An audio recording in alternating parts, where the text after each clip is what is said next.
Welcome to Different Gravy, not just another Sheffield Wednesday podcast. I'm one of the hosts, Richard Miller, and my co-host, using the enforced downtime of COVID-19 to work on the ultimate Sheffield meets Canada infusion of Hendos and maple syrup. So far, the results are truly heinous, but he remains optimistic that in time he will create the catch-all condiment, equally at home on ice cream and mashed potatoes. Your friend of mine, Dr. Luke Gledall. How are you doing today, Luke? Good, I'm good. I've just been thinking a lot while you're talking about that concept, and I was wondering about whether you can do I don't know, maybe a new Haribo flavor could feel like a spicy soy sauce, spicy sweet soy sauce, and it sounds as vile and vomit-inducing as my words make out. So that's where I'm there. But other than that, Rich, I'm really good. How are you today? I'm all right. Yeah, just, it's this, it's Groundhog Day every day. And, you just got to get along with it, haven't you? Indeed we do. Yeah. Actually, one bit of news, one thing I've been thinking about doing recently is I've decided in kind of I'm not doing any kind of great exercise. I thought about this concept of doing I know typically people do that stuff where it's like, I've climbed the stairs to the height of Everest. I thought about doing it with prominent landmarks, buildings, and mountains that I'm going to pick. So one of them I will be picking is Hillsborough Stadium. So I'm actually thinking of doing every step on every gangway in the stadium. But finding out that information is my new challenge. And I also this morning, just posted an house talk and got some deliciously sarcastic and humorous replies. So thank you for that. I appreciate the time, especially DJ Mortimer, who just posted a really crass drawing of Hillsborough Stadium, which was absolutely fantastic. So this morning, actually, I did the Attenborough Tower at University of Leicester, which is where I went to university. The Attenborough Tower is named after the David and Richard Attenborough's parents' dad, Patrick. I think his name is Patrick Attenborough. Okay. I think that's sort of Frederick Attenborough. Anyway, he was one of the higher ups of the university and served there, so it's named after him, and that's where my English lessons would be, in the basement in the theatres, and then we'd go up into this old 70s kind of tower block and discuss literature with my professors in a very small kind of like flat rooms almost. It was kind of very interesting. So the interesting thing about that is it used to be, at the time, it was one of the only 3 buildings in the UK that had a paternoster lift, which is where you kind of hop on and it just continually rotates up and down and around. So it just goes round in a chain. I think paternoster is, against linguistically, supposed to be now after like a rosary bead. Okay. And one of the only ones was in, I don't know where the third one was. I do know the second one was actually in Sheffield, at the University of Sheffield there. So, so today I just did 10.5 flights of stairs, and that's equivalent of the height of the building. Nice. So where are you actually doing your step?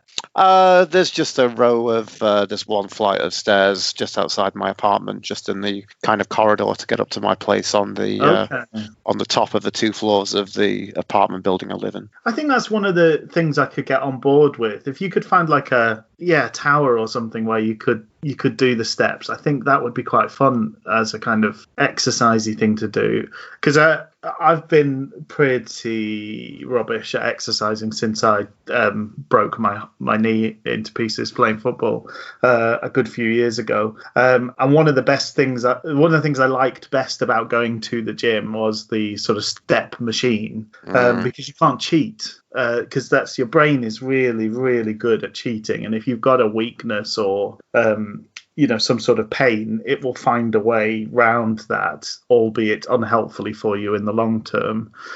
So for instance, I still to this day wear my sort of tread on my trainers is more worn on my strong leg than my operated leg.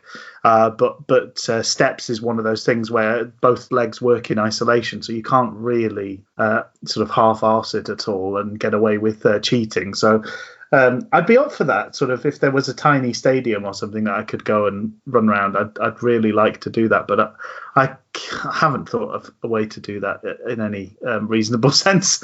And I respect my neighbours enough to not want to run up and down my own stairs and cause them the headache that might entail.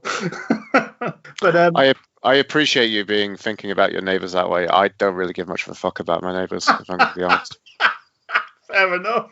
There's also I also maybe got the inspiration from the Slow Club "Suffering Me, Suffering You" video. Which Charles Watson is training Rebecca Lucy Taylor's character for a boxing match, and it's all about the kind of rocky training, leading up to the fight, and then she knocks someone out at the end. And as you imagine, all great boxing narratives go. But at one point in the video, she's running up the cop, which is pretty fantastic to watch. So it made me, maybe I think there was something unconscious that made me think about that. But if I ever think about that, I figure that out. I'll once I count the steps, I'll share my workings with other fellow saddos to either enjoy or people to ridicule me for spending time to figure it out. That's good. The cop has some weird steps because there's like half steps. So if you were bounding up them or down them in an athletic sense, you could easily do two of them at once. But walking them is quite weird because it's a bit too long. At normal walking pace, the two of them are a bit too long to kind of comfortably do. But one at a time feels stupid because they're too small. They're like half steps.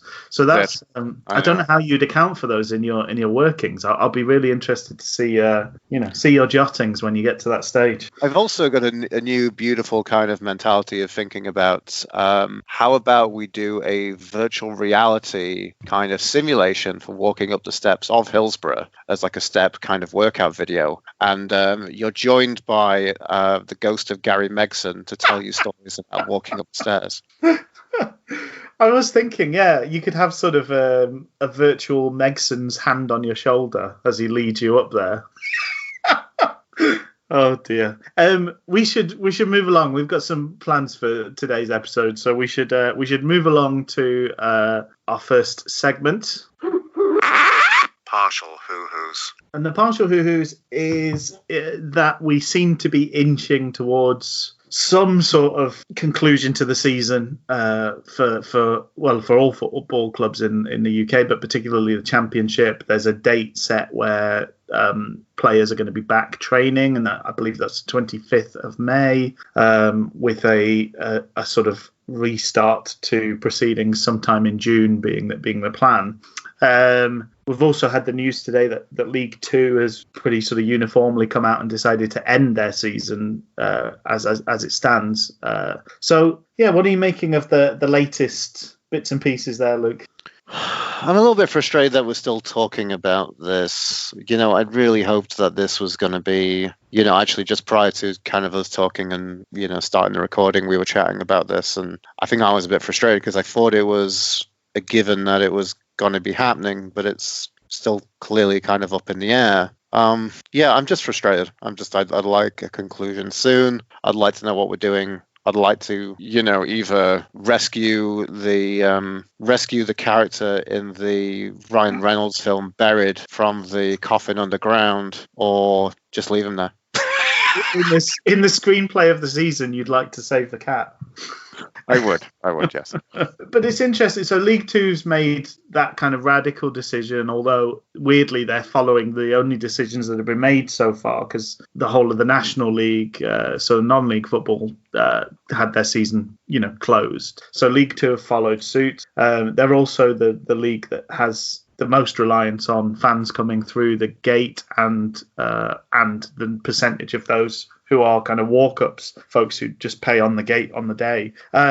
League One has more season ticket holders, so there's a bit more of a vested interest there. There's a little bit more TV money, but still, again, quite reliant on fans, paying for their tickets. Gary Neville sort of yesterday said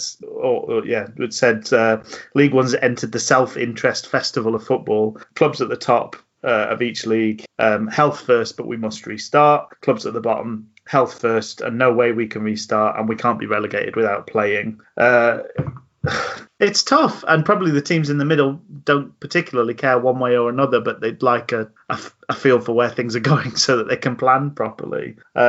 What's sort of depressing in this, obviously health should be the key concern. The health of the players, their families, the coaching staff and people involved, the health of fans, because there's a lot of talk about people, if Liverpool are playing at Anfield, people will probably want to stand outside and be involved in that in some way. That's something that the mayor of Liverpool has said, but it won't be unique to Liverpool fans, and it everywhere in the country. If your local team's playing, I think people will probably turn up in enough numbers to cause a bit of difficulty for the clubs involved. So then there's the talk of the neutral venues. But even that runs into more kind of vested interest and the layers of money in the game, because if you've paid to call the stadium the Emirates Arsenal Stadium, you want Arsenal Football Club to play there and give you your due as a sponsor. So it's all thoroughly depressing. Yes,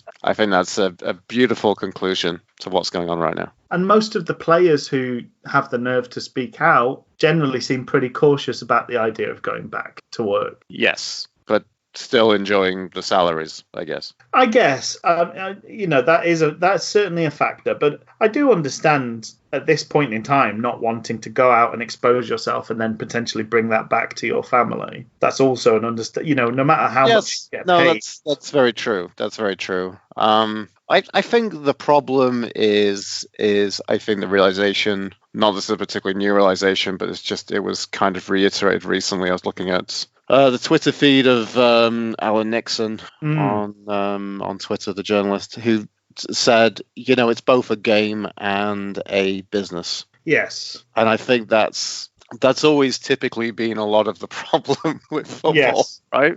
That's what we have. So that's the problem with it now. It's a business. It's expected to complete these things. And there are people making very calculated and kind of slightly cold decisions to think, how are we going to get this done? How are we going to make this happen? But also the flip side of that is it really doesn't mean a great deal in the great scheme of things. You're absolutely right. But then if football ended up creating, heaven forfend, but let's say we do this kind of, hub of football and all the players live in the local area and it all happens at somewhere like St. George's Park. What if that creates an epicenter for the virus? What if some of those players do, bring the virus in with them, or some member of the staff or whatever?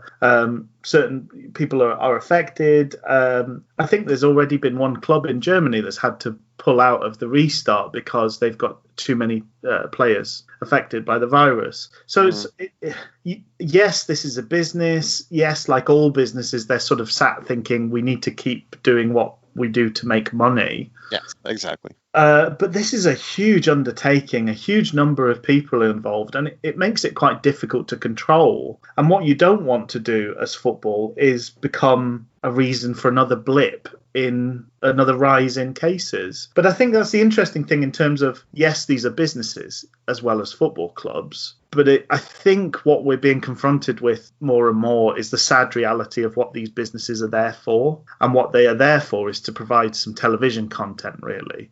We think football clubs should be the heart of a community, and the whole business model really should be they've got fans and they want to give the fans a reasonable amount of entertainment for the money that they pay to come in. But more and more so at the top end of things, the fans are an afterthought and it doesn't matter. Yes. Because it's almost unthinkable that there'll be a quarter of the season happening with no fan involvement. It's just, I think it's a hard thing to take. The globalization of the sport has been so in a way so kind of front and centre for so long. I mean, there's so many sponsors at the stadiums now in the Premier League that sell products that you can't even buy in the UK, let alone it being their home market. The globalization of that, and that the sort of businessification of it, that's not a thing, is it? Commercialization, that's what I want to say. It has been so kind of in our face, but at the same time it's happened so slowly we've almost not noticed it happening. But this has been a confronting moment where it's unavoidable. So I'm really surprised. I mean, I was really shocked that you good people in the UK don't get Elevate sports drink. I'm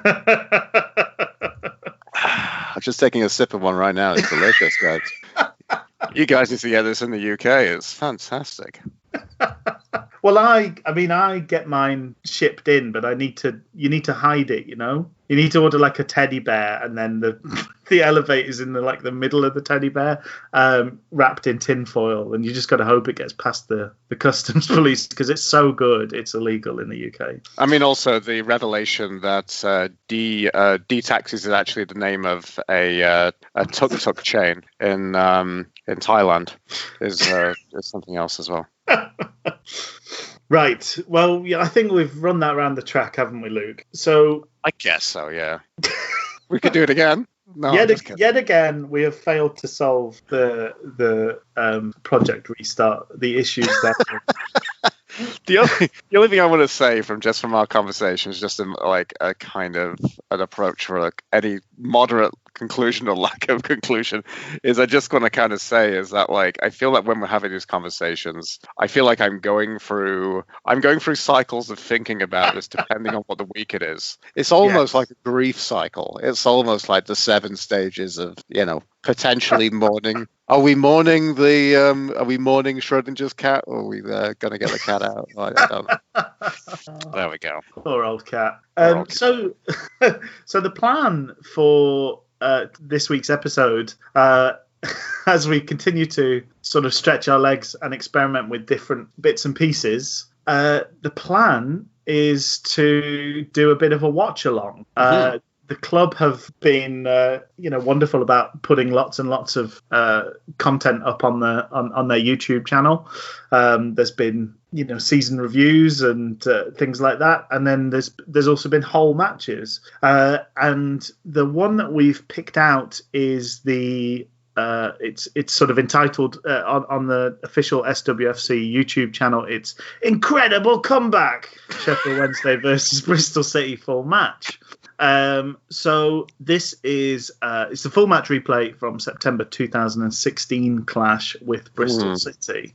It's the era of the wacky kit numbers, so that's going to be quite fun. I've not got a kind of team sheet, so we'll be piecing together what the formation is on the fly, and I can already see that Stephen Fletcher's wearing number 6, so it's going to be one of those occasions with the shirt numbers. But any thoughts before we sort of dive into things? I thought it'd be interesting to pick this one. This was one of the earlier ones I think they popped up, and it was one which had kind of eluded my kind of focus of a time. I guess the interesting thing for me was this was also a game which was before iFollow kind of came out from my time in Canada. So I didn't get to see the pomp, and I didn't get to see a lot of the, of Carvajal era in its pomp. And this isn't really kind of in its pomp. This is also second season Carlos as well. So this is us moving to a bit more of a kind of defensive, functional shape at times from what I kind of understand from that era. It's also a midweek match as well, so I'm not sure if it's one that you've seen. The other interesting thing is I want to say was that I think we're typically looking at this Wednesday team, this Wednesday squad right now. It's not changed or rotated a great deal. So it's interesting to see some of these characters. Actually, before we get started, I do actually have up the BBC football kind of report from this. And also just want to give a bit of context in the season. So coming into this game, actually, I remember I did come back. This was not the last time, but I think the time before, the second to last time I was in the UK and managed to catch a game. I think this was August 2016. Remember that me and you went to, you very kindly, Rich got me and my then wife tickets to see, Wednesday at home, that first game against Aston Villa. And that was the one which Forestieri scored. And then we go into the next away game, which was the one where he didn't travel because of who knows what it was, but we all kind of think and kind of suspect that largely that was entirely because he wasn't getting his nice plump new contract. So we had a bit of a mixed then had the bike thing, didn't we?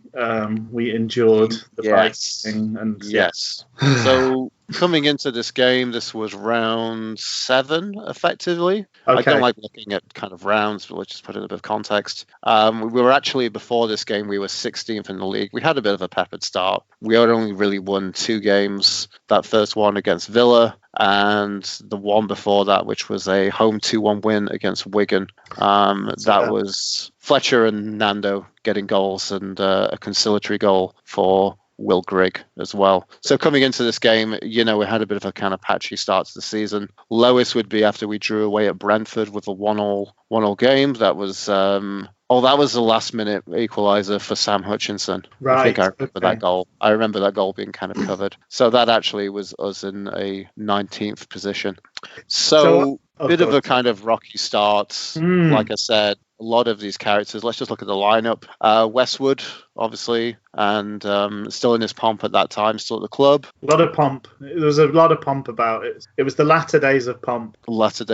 Jack Hunt, who feels like he almost should still be at the club. Hilariously also playing against Crystal City, his now team. Tom Lees. Actually, at the back, we had the Tom Lees and Sam Hutchinson pairing partnership. So Hutchinson's there. Pudil was there, playing at left back. This was probably the beginning of the end of his kind of left back career. He didn't really get a lot of mileage out of Pudil, but when he was good, he was very good. Barry Bannon, David Jones in centre mid. Yeah, Kieran Lee, who's also still with us. Adam Reach, who I think he was a summer signing in that season. That was one which Carvajal said that he did a lot of work to, beg the board to release the coffers to get Adam Reach in. Would Fletcher have been a signing that summer as well? He was. He did make his. So looking at the page, they did actually say when he made his. It was the game against Villa. He actually made his debut. Yeah, he smashed his head, didn't he? Because that was he was out for a couple of games after that Villa game because he bust his eyebrow on someone's head. I distinctly remember. Bust his eyebrow on someone's head. Is that what you said? Yeah. But it's one of those I think it would be interesting. Well, I'm looking forward to watching the game. So my personal. I didn't. Well, we can get into that. We could start and get into this because we're going to have plenty of time. Sure. I'll just want to mop up the rest of the starting 11. Gary Hooper and Stephen Fletcher, who we've mentioned. Mm-hmm. It was interesting seeing number 6 for a striker and me thinking, is that Jordan Rhodes? Because I know that's Jordan Rhodes' number these days. But alas, this was pre-Jordan Rhodes because he joined us in the January transfer window alongside Sam Winnall. Subs bench, we've got Joe Wildsmith, top 40 Joe. Alman Abdi. Wonder how many times he appeared on the subs bench for us. Oof. And how many times for the sub bench and didn't come off. Player of the decade, Liam Palmer. Ross Wallace. Vincent Sasso. Vincent Sasso, who I've just remembered his first name. Vincent, I was going to call him Will Sasso, who's the name of a former Saturday Night Live staff cast member who also is a Mad TV and is Canadian as well. Shout out to Will Sasso. Adi Nuyu and Fernando Forestieri on the bench, and that's our subs bench. Super duper. So should we get the ball rolling? We shall. So if you... the intention is hopefully if people are up for this, we'll sort of do a countdown. We'll all hit play and we can enjoy the game in unison. I am one of those weird people though. I've listened to watch along podcasts and not watched the thing, just enjoyed the sound. So if you're one of those people, don't feel bad. It's fine. There's many of us, I'm sure. We just don't speak our names. So are you ready for this, Luke? I'm going to do 3, 2, 1, and then we'll hit play. Okay. Sounds good. Okay. 3, 2, 1, play. So Tammy Abraham's kicking off for Bristol City. So this game for me, I was at a a gig. I was watching the Glaswegian comedian Limmy at the Lowry, I believe, when this game was on. And I had the fun experience of all of my flash scores updates happening as I was sort of getting out of the car park that evening. So I kind of, I'm expecting a roller coaster, but it's a game I didn't get to see at the time. So I'm quite excited to take it in. As you say, this is the start of that season was a bit tricky for us. I think there's definitely a hangover from the Wembley, the playoff final loss. But looking back, this was a pretty blooming good team. This is looking a very kind of wet evening at Hillsborough here. I've just seen a lot of people slipping and sliding around there. Also, this is also a Bristol City team, which was that kind of era. Oh wow! Did you see the bounce of of Westwood throwing the ball down there? Did you see that? He just wet his feet by bouncing the ball on the ground. It's like some kind of advert where you throw like an egg onto a new mattress and it just kind of dampens out any kind of risk of the egg cracking all over your fancy new mattress. This is also the Bristol City team of kind of Aidan Flint kind of time as well. Of course, yeah. Where did he got a big money move, didn't he, Flint? He went on to Cardiff City, didn't he? That's right, yeah. Oh, yeah, of course. And had his run-ins with us. So, yeah, Pudil in a 36 shirt. Adam Reach wearing number... what number did he have on there? Sorry, he's turned around now. Number 9. Yeah, this was mad. And also, this is the home kit, which no one wanted for the 150th year celebrations. This was the one which, we did have it once in the past. Yeah. And I think my dad kind of brought it. It was like, yeah, everyone hated it then. People didn't want it then, effectively. So why did we kind of have that then? Oh, Jackie Hunt wearing number 32. I loved one of the nice things. This is Kieran Lee insisted on rolling up his sleeve a little bit because there was a blue and white stripe on like the inlay of the sleeve. And Kieran Lee, if you sort of look closely, he would roll his sleeves up to expose the stripes, which kind of made me think he's a fans guy. Is Kieran Lee? He gets it. This guy gets it. David Jones. David Jones. As I live and breathe. This is good kind of... sorry. David Jones, flipping heck.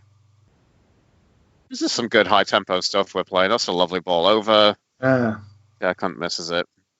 Kind of two not bad attempts early doors. From the kick, Westwood's kick, Fletcher got a flick on that Hooper sort of didn't quite get on the end of, but it hung around. And then, we've had another Nibble trying to play Hunt in round the back. So, it's, as you say, a good high-tempo start. Look at that sodden carpet and that kind of, that away end north stand corner. It is looking like a real stained carpet.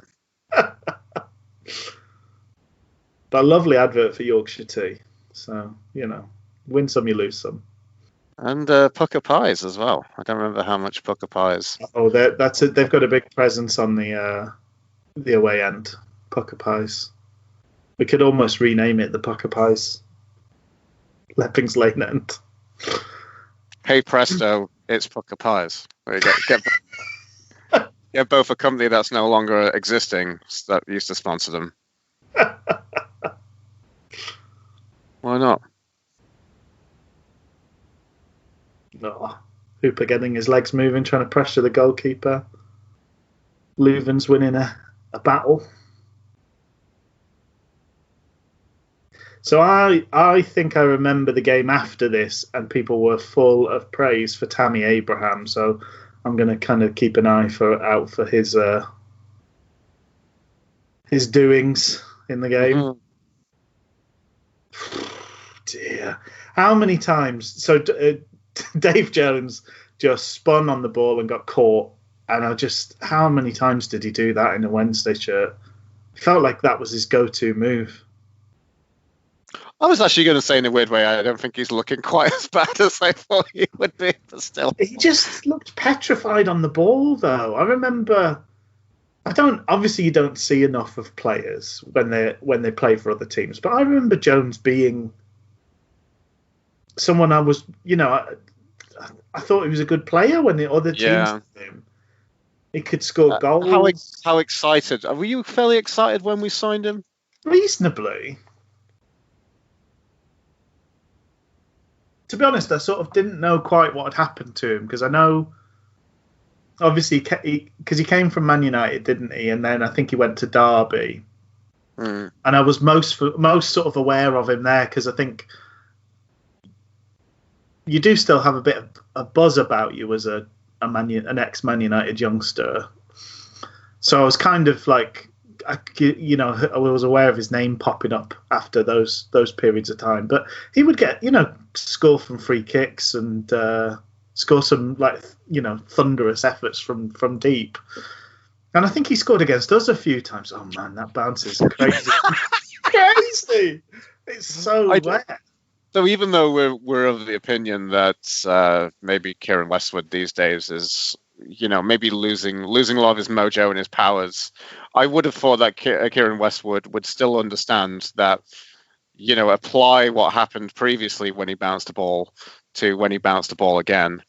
I'm a little surprised that it kind of threw him on that occasion. But is he not kind of, to try and give him the credit where it's due, maybe he's trying to see like what the bounce will be like when something's potentially bouncing in front of him. That's interesting. Yeah, that's an interesting thought to put out. Yeah, because if you're expecting a true bounce and it bounces like half of that, you could easily get embarrassed as a goalkeeper. We'll see. I mean, it might just be a routine, because there's so much, so much of his, what he does pre-game is, layers and layers of routine and superstition. So it might just be another chunk of that. In that free kick that Bristol City had, I just want to say that was a really beautiful balletic fall over by Tammy Abrahams. Yes. Really showing his Premier League potential from such a thing. Yeah, so Bristol City have had their first little bit in the game now, haven't they? Our kind of initial bluster has passed. I mean, Bristol City is still Lee Johnson era Bristol City. He's must have been one of the longest serving managers of the Championship. I would think so. They're sort of perennially a decent team, aren't they? I think they probably have a ceiling which is sneaking into the playoffs. But the worst they tend to do is kind of top half of the table and often top 10, isn't it? Yeah. So Reach is in the middle, making things happen here. Well, I was thinking about the formation. You've got Hooper and Fletcher up front. It's almost like, I mean, I don't know. I don't think we ever really saw in the Carvajal any great identity of wingers. From what I kind of put together, I must say, I've not really seen a lot of that. Like I said, unfortunately, I follow has been a bit too late for the Carlos Carvajal party. Yeah, it was. I follow was post pump. You wanted to see it mid pump. Yeah, I suppose you're right. I mean, the width was mainly the fullbacks bombing on. Was right. Our width. And two quality attacking fullbacks, really. I mean, Jack Hunt is, I think, was hugely underrated at Wednesday, and I think the fact, yeah, I'd agree. I think we've sort of seen how underappreciated he was now that we've not had him to call on, and he gets through the miles, doesn't he? As a wing back for Bristol, he's like one of the like hardest working players in the league, I believe. Mm-hmm. But Pudil, you're right. There was he had some really questionable performances that second season, and the third was desperate at times. But when he was playing well, really efficient player. Liked the shot as well.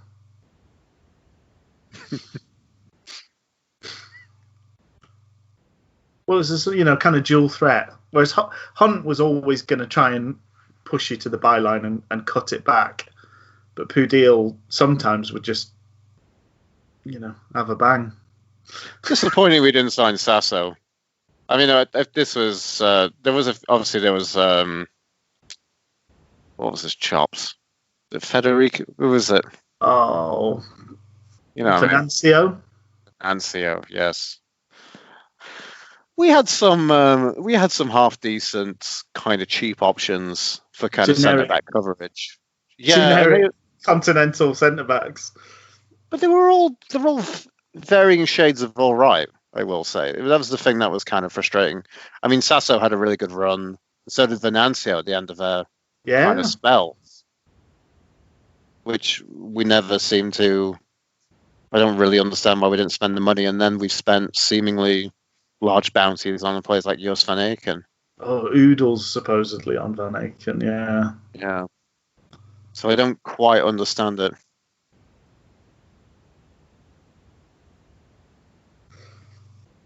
Yeah, who knows? Some of the transfer dealings have been baffling, really. I do remember. Oh, yeah, that was gorgeous from Hooper. It's really making me a bit sort of nostalgic and sad watching Gary Hooper going about his business. He's clearly quite fit. Essentially, yeah. With having Hooper there, you've got a player who can almost drop back and kind of look like he's playing in the hole, and just kind of play it out and just have that. Just to kind of help cycle it up the field. Yeah. And the player who's just an exceptional finisher as well, and someone that we probably miss in that regards. Disappointing. Yeah, but then... Yeah, old Father Time makes a mockery of us all, doesn't it, Rich? What's that, sorry? I was just saying, on an old theme, old Father Time makes a mockery of us all. Yeah, absolutely. Maybe that's the key of looking at this team, which is, not doing so well with a spell of possession so far in this game. It looks like we're kind of losing that so far in this game to Bristol. But, yeah, we were a pretty decent side, Fletcher's just charging down the goalkeeper and he's completely spuffed his clearance and got very lucky there, Bristol. So it's interesting, isn't it? Because obviously there's a lot of, I think, unfair kind of ill feeling towards Carlos because it ended so poorly and acrimoniously. But, this whole team pretty much was set up to have that one bite at the cherry. Lots of senior pros, get the last bit of, the last good season or two out of them, and then, potentially when you get the riches of the Premier League, you can build something new. And he got us to the playoffs twice. I know. Which was pretty tremendous. Obviously, the third season, things all fell apart, but then we're still paying for essentially that first gamble not working in terms of this creaking old squad. But we were near as damn it. I think it's fine to do that. I just think it's difficult to. I think you've just got to annoyingly consider there's so many kind of prominent aging elder statesmen of the game who are coming in to try and, I think we talked about this kind of expendables of the championship type of mentality. But you need to cycle that as much as possible. And that's the problem. It's like there's not a lot that's been cycled. I think even the problem with that is the difficulty with that is you've got to cycle some of the players you don't want to cycle because you've just got to keep doing as much as possible. And we've done so little of that. Well, that for whatever reason, not selling players and being the family and all the rest of it that's been a bad decision. And I think the length of contracts was obviously another big decision that was made, because that stops you having the churn as well. Because if you can get those players on their last, their last hurrah, and get them for signing for a year and playing for a new contract, that's kind of the best of both worlds. If what you do to get them through the door is you give them the other year and another year on top of that, that's where you end up stuck, isn't it? Because nobody wants that old clodder. They don't have to perform because it's their last payday. They know they're not getting another, so they're not going to go anywhere else. Man alive, that was quite the challenge by Hunt. They both went in. That really was, yeah. Oh, this is feeling dicey here. Pudil's just sort of cleared it to the right on the edge of the box twice. I think as we're really seeing, this is why it's, if the comeback doesn't happen, this is why you go behind in the first place. Oh, ooh. Inches wide. Oh, Lee Tomlin. For a professional sportsman, it is a disgrace to be that fat. I know I can talk, but I mean, that is his job to run around. And he's a tubby little guy. Mm. But, fairly good player, annoyingly. As his goals against us record testifies. Yeah. Oh, Guy Salmon. Always peddling your Land Rovers and Range Rovers to the Sheffield people.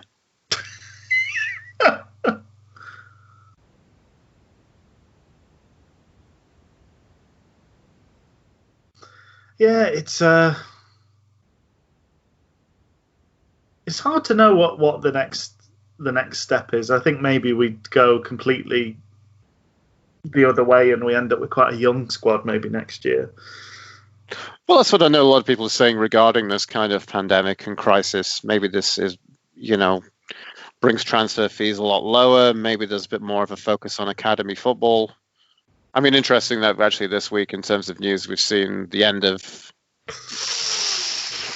Fletcher almost clearing off the line, basically. Oh dear, this is. I'm glad there's going to be some comeback coming in this one. This is a difficult watch. This is a difficult one to pick. I was going to say, so Jack Stobbs has left the club. Yes. He was saying how he wasn't in. Well, I guess the thing is basically him saying that Gary Monk has never seen me play because I've been. Ooh. Down goes Fletch. No, Hutch. Oh, that's Hutch. It's Hutch, isn't it?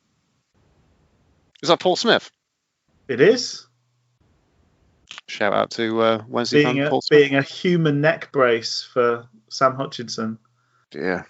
Westwood doing a lot of talking to the referee with the glove covering his mouth.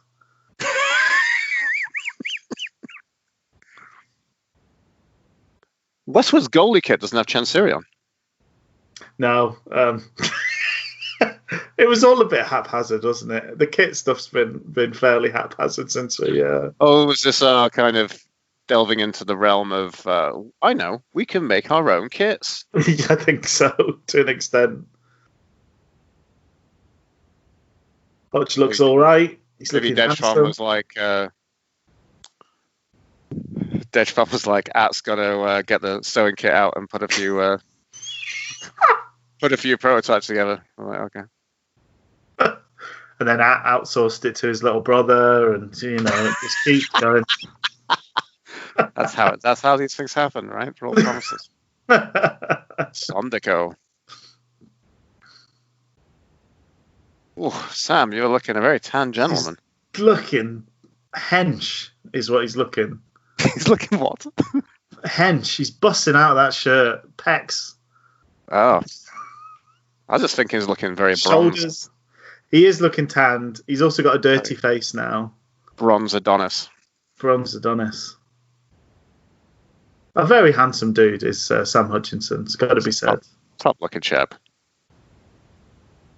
He Welcome really back to picked Different up Frankie, the most homoerotic Sheffield Wednesday podcast going.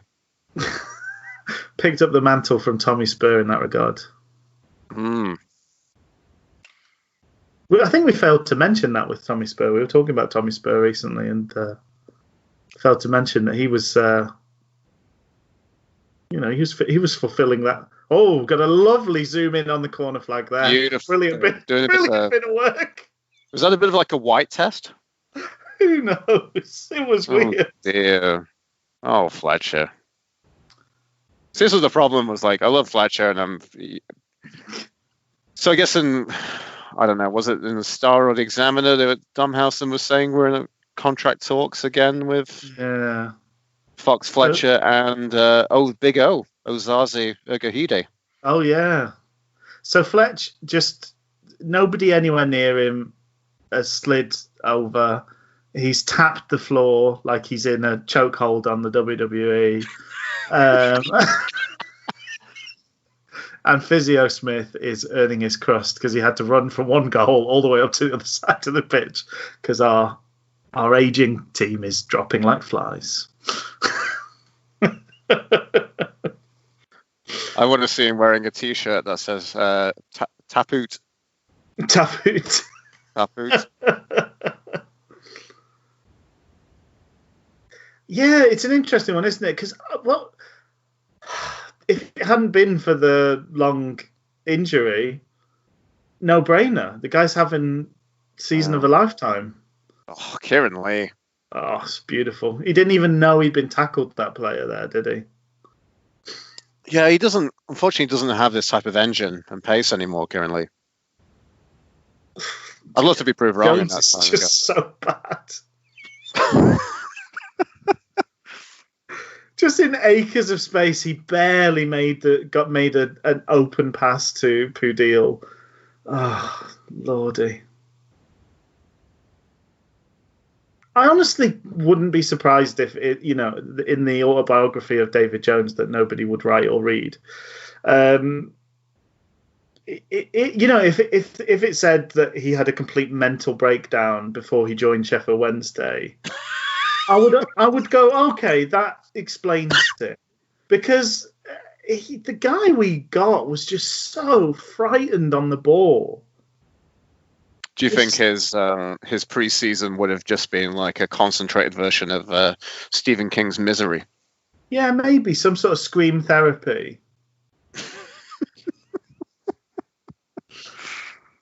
One of those clinics where they give you LSD just to see what's going on. Just to see what happens. We're going to give him a super dose of mushrooms just to see what happens. Couldn't make it any worse, could it? No. Reach with a speculative effort, sort of. Yeah, the days before Reach, finding his super boots. Super boots. I like this haircut on Reach. I don't. It's a bit. What are they doing again? Another massive zoom into the corner flag. This is so strange. Is it? I thought it was like focusing purposes. Is that right? I don't know, but there's other cameras, isn't there? Isn't the job to not be on that camera when you're zooming into the corner flag? I was going to say regarding Fletcher, it's just like. It's interesting now because, one or two injury niggles, but largely Fletcher looks a hell of a lot stronger as a player. And it felt like we saw a lot of Fletcher doing his typical, oh, crap, it looks like I'm injured again. And there seemed to be a lot of that. It felt like there was a lot of duct tape needed to keep him together every game. I don't know how much is that and how much is he's not a massive striker, but he's big enough that he's not going to get many favours from referees. And I don't know how much is I'm letting referee, that they went, they put a knee in my back. They've just kicked me there. Do you know what I mean? I don't know how often. It's funny because he does get injured quite a lot. Yeah. But he also goes down injured about 10 times for every real injury. And I don't know how much of that is like, make a note of that, ref. He went through me. You know, like, just to mark that this has happened. Did you love the bit of Jack Hunt skill that just happened just Oh, it's gorgeous. This is a lovely move. We've gone right across the back here. Oh, bad pass from Reach. It was reported in one of, I think maybe one of the interviews. I don't know who it was with recently, but some current, I think, or former Wednesday professional in one of the reviews. I don't know. There's so many kind of interviews with, people in the press just to kind of, create a bit of publishable space, right now. Yes, yeah. So they were saying that like Fletcher goes really hard in training. Right, okay. That's what I've read someone from somewhere recently. Good ball from Reach. I don't know what Hooper was hoping for. He's trying to chest it down. It looks classy though, even when he fucks up, it looks classy. There's that. I love that. So there was this group of fans that sat on the north stand with a Czech Republic flag, which is for Pudil, and they were still really loyal, even because he started playing a lot less this season, but the season after he barely played at all. They would still turn up, put that flag out. Sometimes he wasn't even on the bench. It was a nice thing to mark. Tom Lee's cushioned header down. He's a different guy. I would hope with Fletcher he doesn't get his "you've just left Premier League Sunderland" contract renewed. He gets a "you are 32 years old" contract. That's what it says on the top of the contract. I, Stephen Fletcher, being of sound mind and 32 years of age. But if we're not paying him that come hither, just dropped from the Prem salary, and we're marking the fact that he is an older professional who's not going to play as many games, and that is reflected in what he gets paid, I've no problems really with giving Fletcher another year.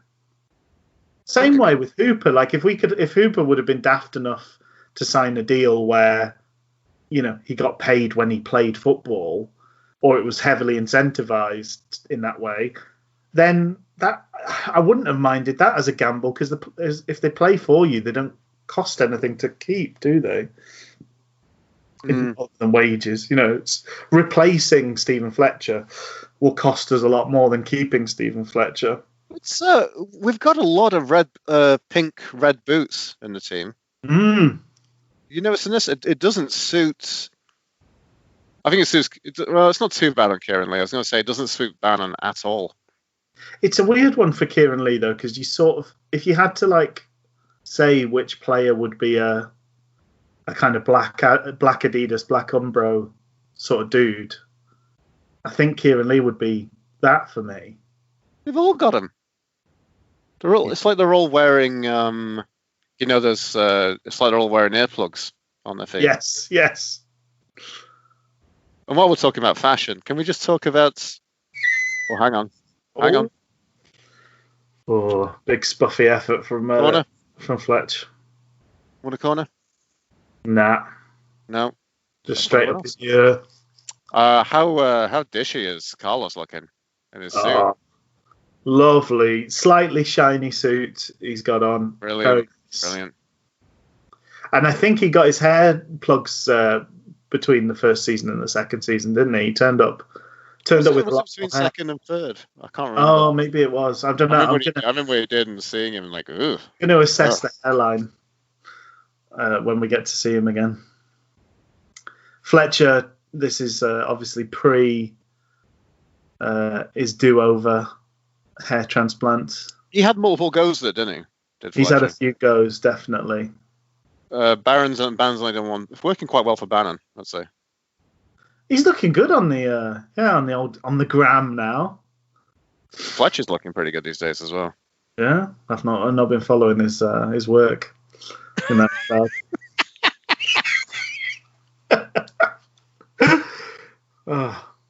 Look at Tom. Look how comfortable Tom Lees looks. It's different, man. I know.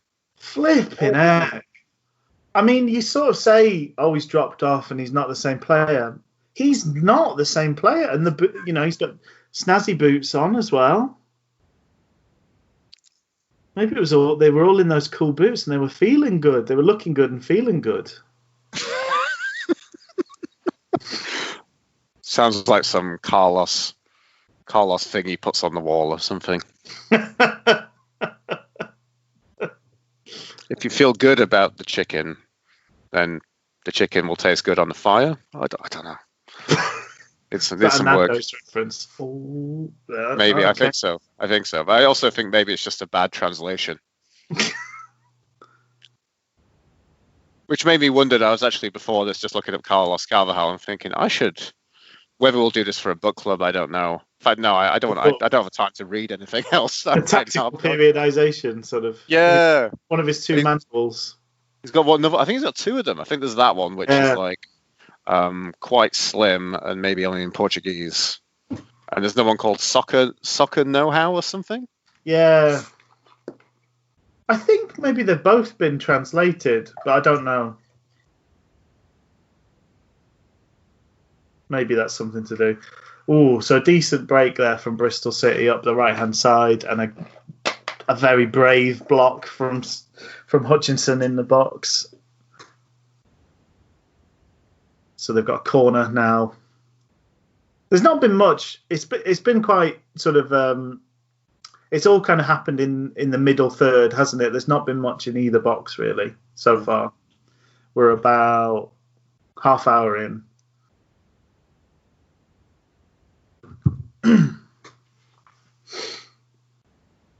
O'Neill, don't know him. Never heard of him.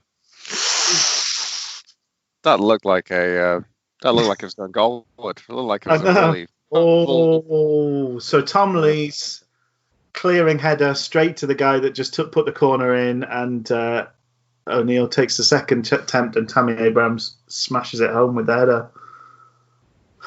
Ooh, want to see that one back. Will we on this full match replay? Will it just carry on? I don't know. Yeah, I was wondering. He's crossed himself. He's given it two finger guns to Jesus. He's made things right with his God, and he wanders back to his own half. A satisfied man. A good header. Was a good header. Thundering. Which is weird because I kind of look at Abraham and he's a hell of a lot more professional athlete than I am than will ever be. But he doesn't look very powerful. Really? I suppose he's quite slightly built. So we're not getting a replay, by the way. That's fun.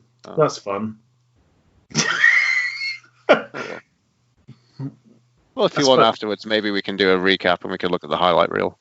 Maybe. So we've kicked off again. We look considerably more nervous now, obviously. They've got beautiful ball from Baz. Oh, gorgeous. Very control from Ricci. And we ruined things by giving it back to David Jones. The frightened little mouse is doing some passing, sideways passing. The Stuart Little of Sheffield Wednesday, David Jones. When David Jones is the mouse in the bucket, you know exactly what he's going to do. He's going to pass it sideways or spin round and lose it. He's going to poo himself. Oh, Jones on the corner here. Jones on the corner. I seem to remember his set pieces weren't too bad. I think it was maybe one of the better things about his Wednesday playing career was his corners. Yeah, that's not bad. That was pretty good. Oh, some nice work from Fletch to hold off a defender, but his flick was pretty bad. Trying to recycle it.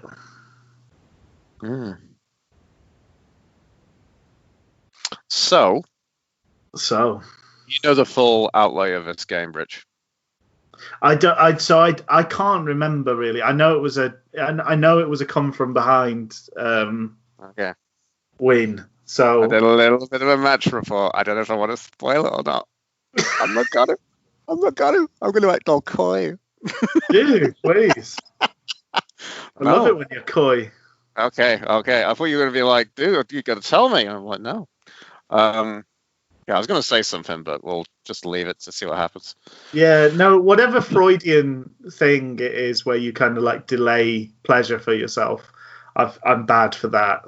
Like, there's TV shows I've just not watched the last episode of because, in a kind of Schrodinger-esque thing, like the anticipation of how good it might be is better than how it ends up being. So, what TV shows have you not watched the last episode of, Rich? Oh, I don't know. I'm thinking of an example. I can't think of an example, but I'm trying to think of. Maybe it'll come. I remember thinking it was interesting. I remember like me and my family members were watching the what's this chops? Who's the guy to the West Wing? Aaron Sorkin. Oh yeah. Studio 60 on the Sunset Strip, and I remember my sister-in-law saying, "I don't want to watch the last episode because I don't want to say goodbye." Yes, yeah. I just finished Silicon Valley, and the last episode gave me one of those kind of. I think if it had finished one episode less, and it had just been they were on the cusp of everything being good, that would have been a better finish than the actual. Yeah, I was disappointed the last episode of Silicon Valley. Though the pattern is really basically they never win, basically, isn't it? That's the Yes, yeah. That's the thing. But they won at the end of the first season, and that was good. That was quite triumphant. Yes, it was. Sorry, I didn't know what you were talking about, Silicon Valley or the game, or that pass from Bristol City at that time. Oh, sorry, yeah. No, it's okay. This is kind of a bit like how it would be at a football match. We'd talk for most of it. We'd probably just piss off everyone else around us. Yeah, exactly. So, real fun, scrappy business there. But I love that from Fletch, wholeheartedly just pulling down a man and also taking the ball off him and doing it right under the ref's nose without getting a foul blown up. And then little Ricci manages to win a free kick for us. Gives it to Hutch. Interesting. I'm pointing. I suppose Hutch is centre back, isn't he? So it's less than he's not divvying up tasks with Bannon in the same way he normally would if they were sharing the midfield. Wonder if we'll ever see Hutch again. I know. It's just a shame so many of these players we don't really get the chance to say goodbye to. You know. Well, that was one of the things with Jack Stubbs, wasn't it? There's no real chance to say goodbye. I mean, I think Sheffield Wednesday mean a huge amount more to him than he's not really played a part in my life as a Sheffield Wednesday fan. You know? No. Yeah, he's yes, exactly. Very much on the outskirts of things. Tom Lees, who are you? Oh, chests it down, looks around, picks out the pass, and all looking very calm and so strange. It has to be said, Bristol City they're not pressuring the back line. I think this is kind of pre-Klopp days because everybody sort of feels like they have to hound after defenders now. We've become at least partially Gengenified in this country. Oh, terrible. Oh. Awful tackle from Tom Lees. He's the wrong side. He goes with the wrong foot, and he half a touch on the ball. West would have done better with a parry as well. Yes. You should never parry it up in the air like that. Good striker instinct from Abraham, no? Yep. From double Jesus finger guns. Tammy Abraham. At least we know that, his God forsakes him in the second half.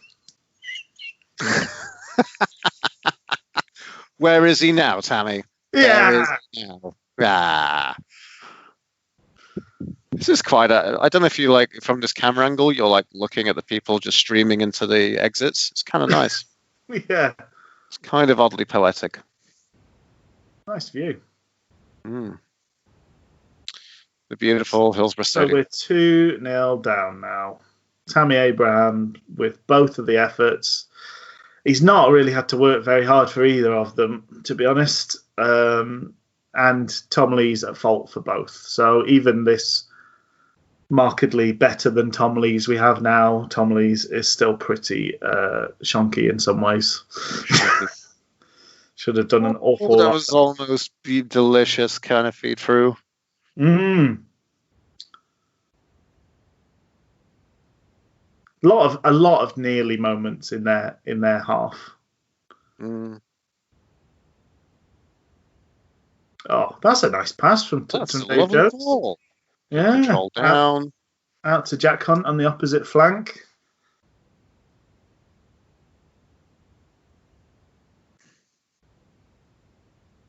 So I don't know if we touched on this, but of the daft kit numbers, Barry Bannon's 41 is right up there and on the top of the Pops charts of daft kit numbers. Wasn't there a story about how Bannon's 41 was actually thanks to Chansiri? Well, I think that all the numbers were number. sort of like lucky numbers. Although that might just be. There's a lot of myths and rumours and things like that around the club, isn't there? But yeah, I mean Hutch is 23, which is a bit of a Beckham classic, isn't it? Yeah. Oh, Reach just absolutely rinsed the right back. Oh, there we go. The only way I can prevent him getting down is to take him down. So Reach, little trick on the sideline, does the number 2, the right back. His covering midfielder gets done by Reach again, drop of the shoulder, and he just hacks him down. He's got a yellow card for it. Well, we don't. Yeah. So go on. I was going to say we obviously we know the fate of this game, but we don't look defeated at all. No, our heads haven't bowed at all. That's it. Yeah, interesting point, because we're 2-0 down at home, but we really haven't lost. In how many minutes is that? Well, that was it's the first half. We're close to half time now, aren't we? But it would have been about 35 minutes, something like that, I think. On those lines. That was a gorgeous pass by David Jones, but nobody was anywhere near it. We all stood and watched. Yeah, I remember defenders clear it. I remember the set pieces being good, but you can't afford to have a player on the pitch just for set pieces, just for their prowess and that, without doing something else. And they've not employed our new rule change that we've suggested of just having like a kind of pinch hitter style person that you can bring on for set pieces. Literally a kicker. The ref just blocked Adam Reach from having a shot there. We should get a penalty for that. I don't know what the rules are, but that was disgraceful.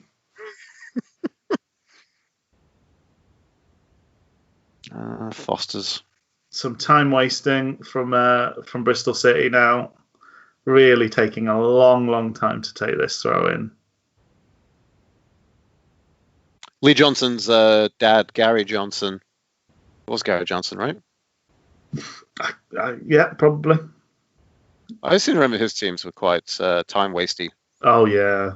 His times at he was Yeovil manager for a long time, wasn't he? Of course, yeah. Old man Johnson. And they're throwing themselves on the floor. Kieran Lee arrived tiny bit late there, and Tomlin's rolling around and got himself a free kick out of very little. And again, the decision of who takes this free kick in their own half is a long-winded one. The Czechia flag. There it is.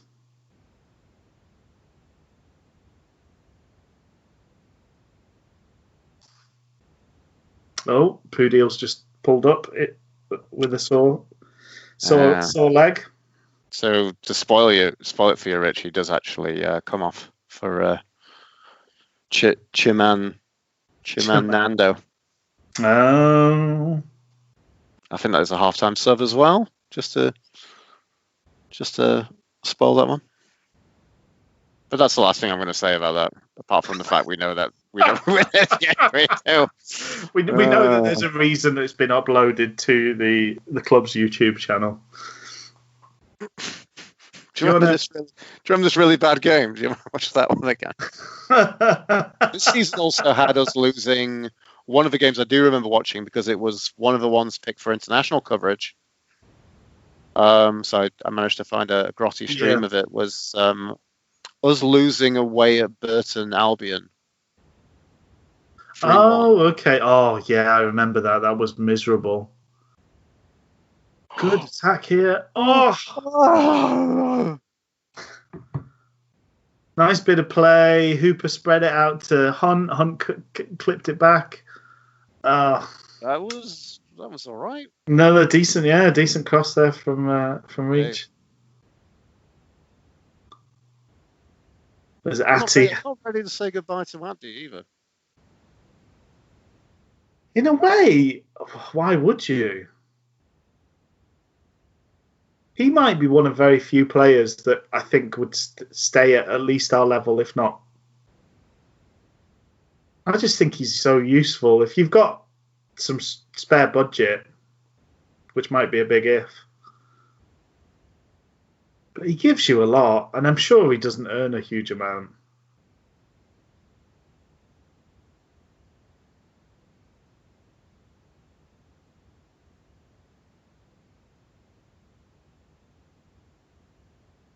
Oh, so Pudiel's just sort of caught a cleared ball and passed it away, but he's gone down injured again. So he's obviously really struggling with something.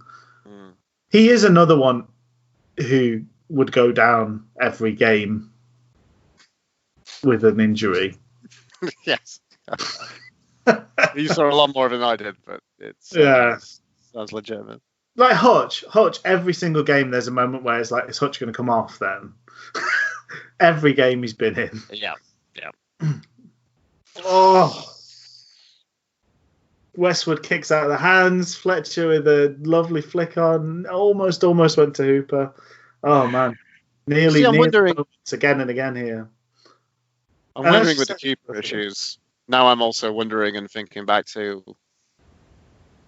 We did quite a bit of joy from Westwood from his kicking, even when some of his other players have been not so good.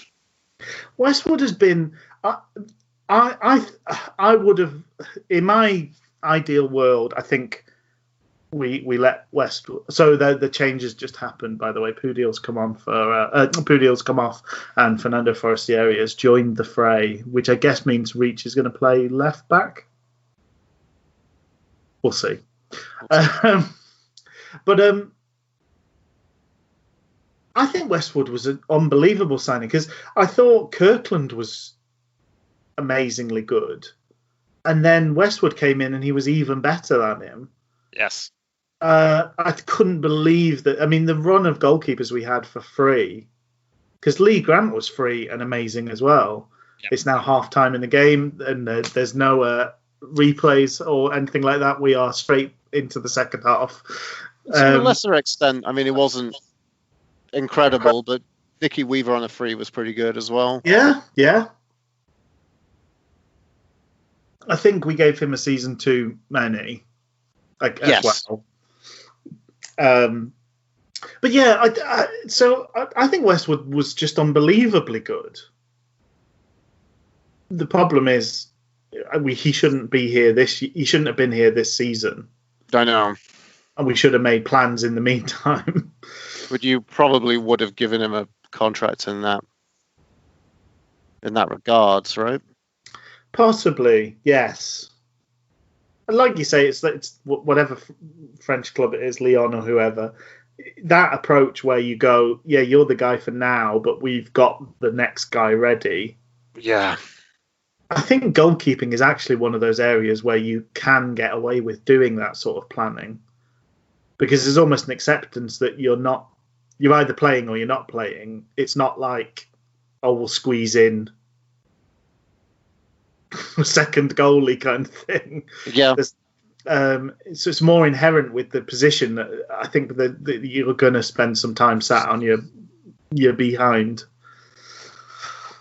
Oh, I don't know about you, Rich. I could really do with a Yorkshire tea right now. I don't know why. Oh.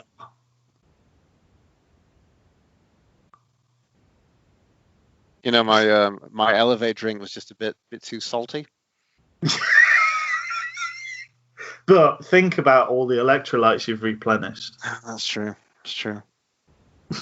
Just the other day, I was wondering where I put those electrolytes. You know, I swear they were on the side, but they weren't. You know, next to my keys.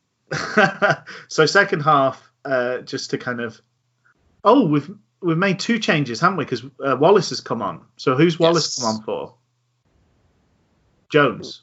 I don't know. Wallace just nearly had a penalty costing Nibble at the winger there. That was spicy.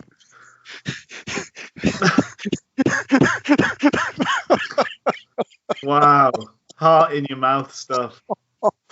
Oh. Yeah, because Fletcher's still there, Hooper's still there. So we've ditched Jones and we've got Wallace. So it'd be Kieran Lee and Bannon in the middle. Reach playing left wing. Left back. Yeah. But we also seem to have changed the way we're dealing with. So Hotch is marking Tammy Abraham now. I think first half we were just kind of letting him do what he wanted pretty much and fighting for the second ball. Sorry. I really want to say, Rich, that you are. I think you really must be the star Sheffield Wednesday journalist we need and deserve, with using terms such as penalty costing Nibble. Well done, sir. Well done.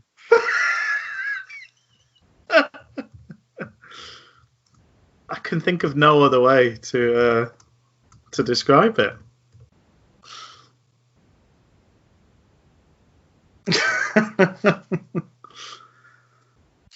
I thought it was interesting with this playback. We didn't get there wasn't even a moment to say this is halftime, this is second half. It was really abrupt. Yeah. Hey, the media team's probably on furlough or whatever, so we should just be thankful for what we've got. But yeah, there's definitely a marked sort of change in how we're trying to deal with Abraham. I think there's been some notes at halftime. Been some delicious Portuguese metaphors in the changing room. He is the meat. Put him on your fire. It was all meat and fire related. Close the windows on this Bristol City team. But he wasn't talking about bands.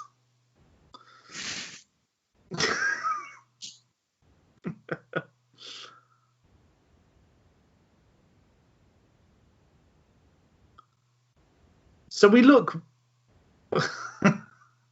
much more hesitant to start the second half than we did. We ended the first half better than we've started the second, I think. Which is interesting, isn't it? Yeah. Yeah. But then I suppose we've made another. So we've kind of had 2 changes, one enforced and one chosen. So we're maybe just still trying to find our feet in the new shape. Because I'm not really sure. It is Jones who went off, isn't it? Yeah. Yeah. But I'm not sure how Wallace and... It's maybe more of a traditional 4-4-2 now, whereas we had 3 up top before. But still, look who the width is coming from. It's Jack Hunt. Yeah. Interesting.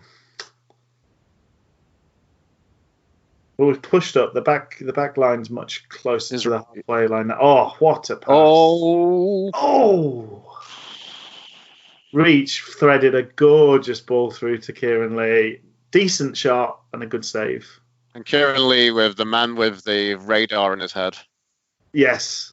You got a good sight of his upturned sleeve there, by the way, when we were watching him wander back. Beautiful.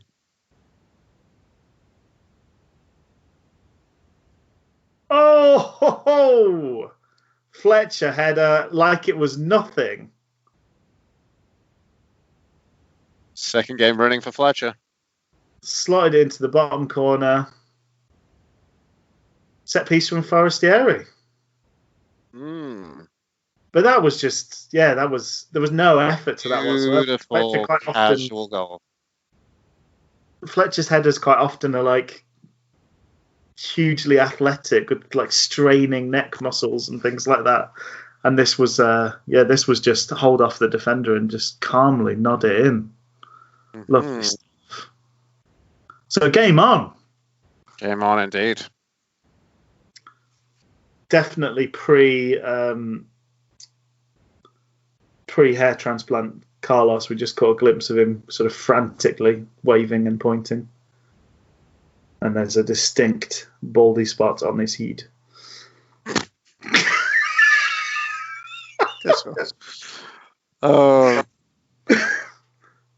Just to talk back again about Fletcher, he's a man who has he's got a real exceptional heading skill. Yes. Like, there's something incredibly intelligent and classy about a lot of his headers, I want to say. It's like having a third foot on his face.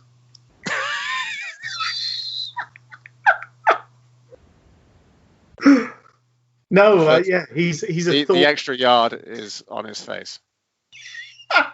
In the shape of a foot. The extra yard and his extra appendage. Directly on his face. Oh, bit of a spurious right-footed effort there from Wallace in the middle. Long way out. Bit greedy.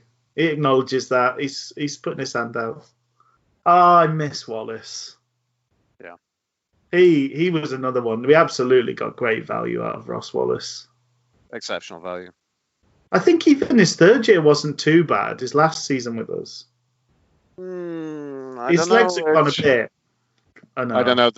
Those first two seasons were fantastic, I would say. Yeah. This season and the season before were both exceptional value. The third one was like, I don't know. I don't know. We did go into... third season of,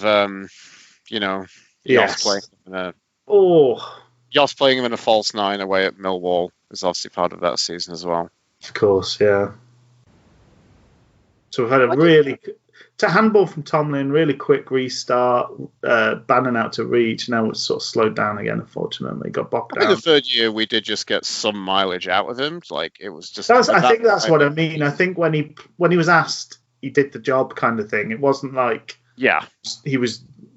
I'm just looking at people like Abdi and to an extent Hooper, and a lot of those players there last year was really ignominiously awful and kind of they played no part. Hooper basically played no part his last season. Yeah. I remember that game where we were away against after that season of I was getting massacred by 2 goals by Sheffield United at home. Yes.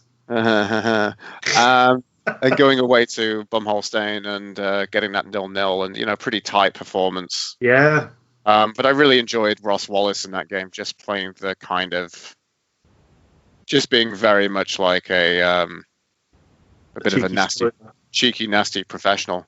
Yes. Pretty much, he was pretty great in that role, I'll be honest. Whoa. A real hairy moment that didn't need to be there. Oof. Nearly got some. There's decent distribution from Westwood.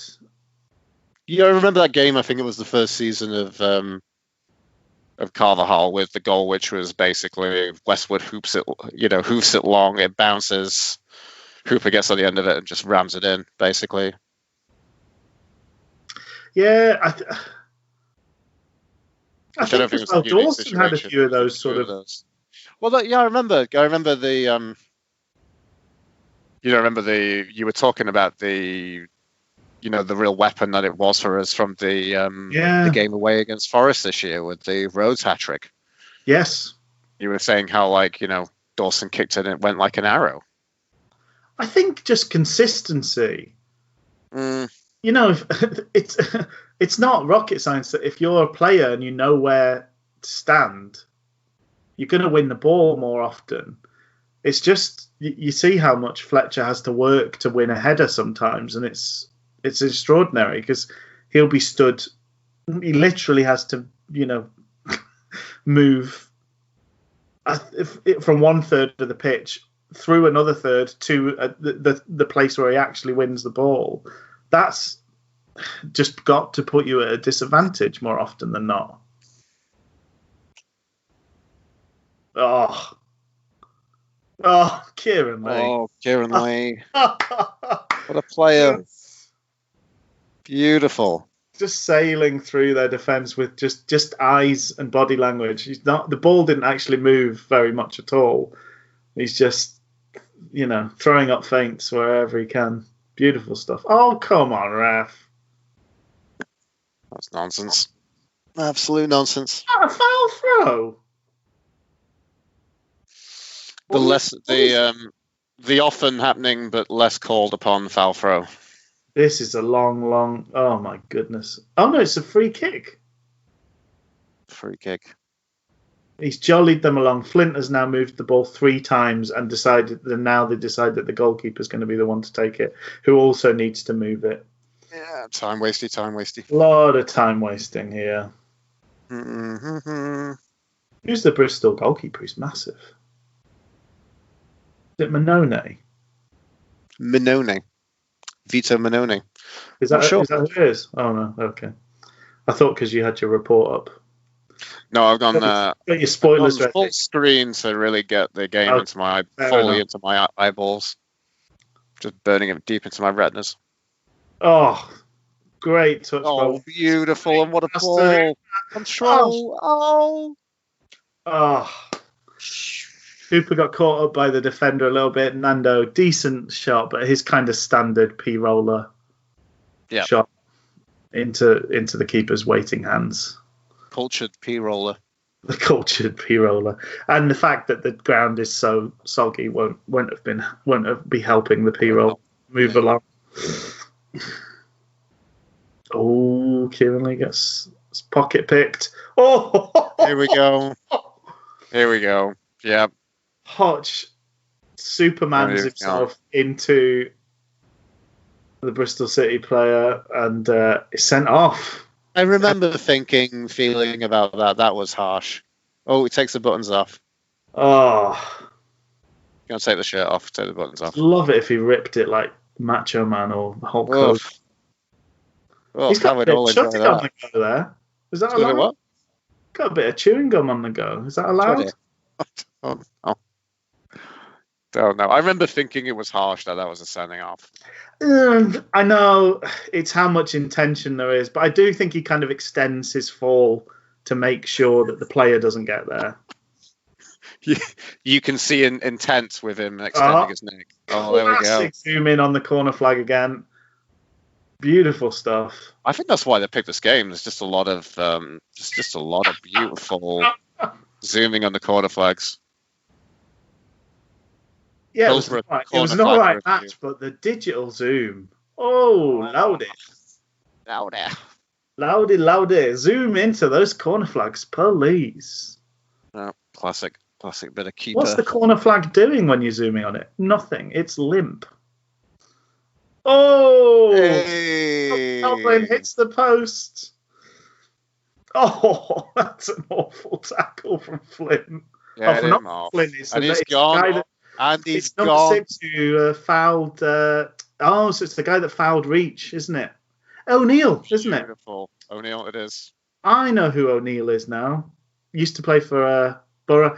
He does a sort of sarky shake of the hand, like Hooper did him, even though it was a terrible, terrible tackle and 100% a yellow card. O'Neill is being a bit of a turd of a human being. Which is all more time wasting, isn't it, as well? Gary O'Neill. The ball, he was much closer to Hooper's balls than. What a close up!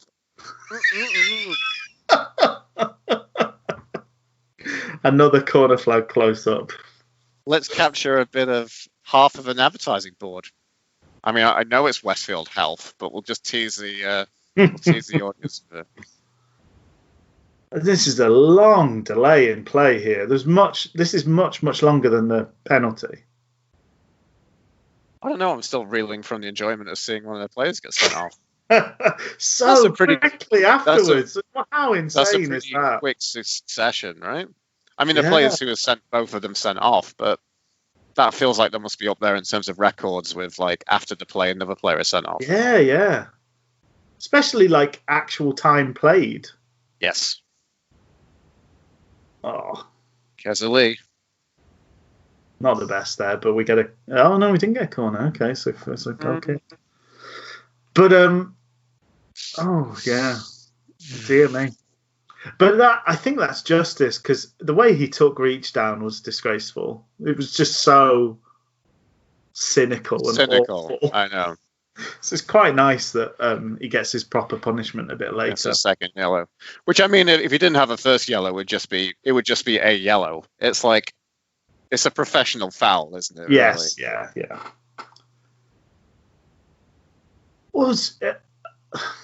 What are we applauding? Was that, sorry? What are we applauding? Who knows? There was a time where people just applauded. Well, no, but there's always. I'm not.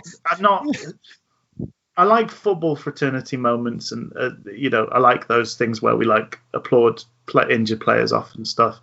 But there was like a hotbed for someone's auntie dying and things like that, wasn't there? And sure, sorry, okay, it could be one of those. Okay, I'm just guessing it's one of those. Like, sure, they were 58, and it's the 58th minute or whatever. It was a good idea, and then it was like almost every game, and sometimes it was like multiple times in a game, and it just silly. No, I know it's difficult to know how much is enough of that stuff. It's tough. I don't know. It's a nice bit of play. See, no, I thought he was going to string it out. Now he's going to. Who knows what he's going to do? That is so Forestieri, later period Forestieri. Because the best thing for the team... momentum because I think I can do something and then discover I can't do something. So by which time we've lost any momentum and any kind of joy. Yeah, I know the best thing is to play it to Reach, and that will help the team. But what I want to do is make it about me for 30 seconds and, destroy any momentum we had. Sorry. I'm just... I've just lost all my sort of sympathy and love for Mr. Forestieri over the many moments like that. It's been something that's been observed by people, I think, who've listened to this podcast. Yes, yeah. I mean, the thing is, you do that and you pull a rabbit out of the hat and make a goal happen, then fair enough. No, I would never be churlish enough to tell you off for doing something for the betterment of Sheffield Wednesday, even if it is kind of selfish. But that's a perfect example of the sort of thing he does all the time. And it could have been who knows what would have come of it. It's not a given that Reach produces a good enough ball, but it meant we had a very tame effort rather than a decent effort. Oh, so we must have made another sub. It's weird they don't even show the subs happening. Yeah, because the clock's still running. Oh, because we got Chiboy Sasso. Yeah, but so who did Sasso come on for?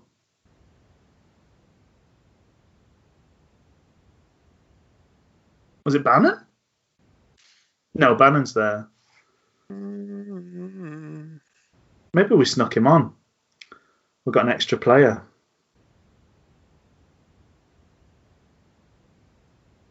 Because we've got Hon.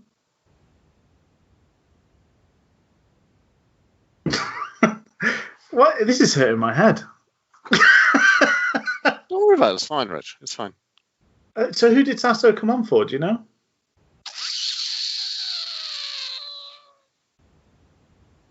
I'm going to look it up. Hang on. Let me see this piece. Oh, there we go. Nice bit of guarding out. He's gone. Yeah. Hooper. Oh, so Hooper came off. Okay. So Hooper must have come off after the foul, presumably. I was convincing myself I'd seen Hooper, but then the last time I saw him was when he got fouled by O'Neill, so maybe he came off at that point.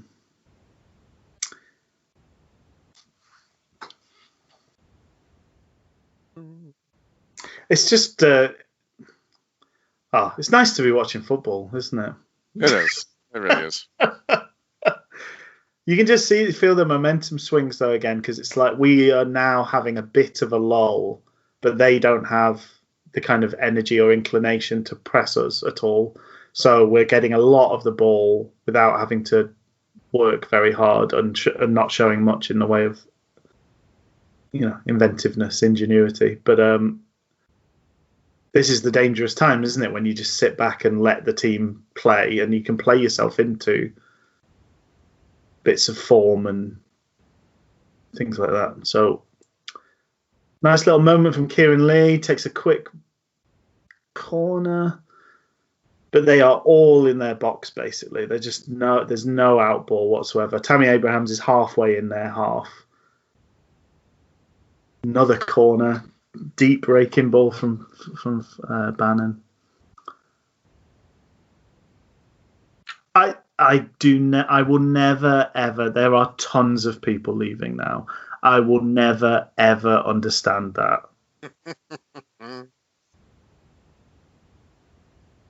You don't do it at any other form of entertainment. It's absolutely bizarre, and we are pouring it on at this. Like pressure wise, everybody's in Bristol City's half. Westwood is halfway up our half.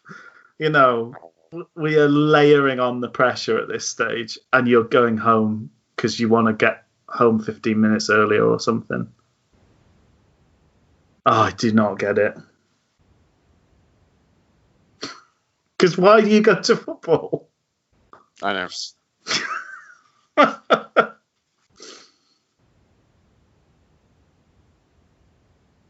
And I mean, obviously, we know that this is a tremendous comeback. So, how many? Surely that you only make that mistake once, but people leave every week, leave early.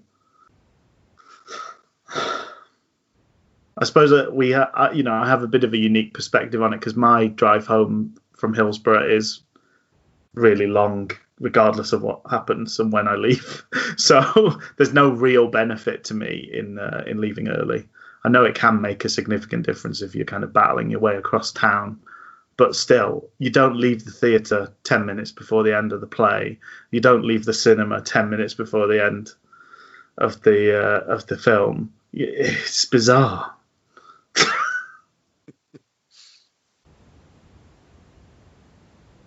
Wallace does seem to have a bit of a free roll, just to back up what the commentator said there. Oh, I don't have the commentary. Oh, I've got it like faint in the background because it's not going to kind of. I don't think it plays. It's not playing through anyway, so it's fine. We're not causing any issues copyright wise. Oh, gorgeous pass from Reach through to Forestieri. Oh, twisted and turned. That was a shot. I mean, that was the weirdest thing. What was it trying to achieve? I don't know. He's looking for that Cantona moment.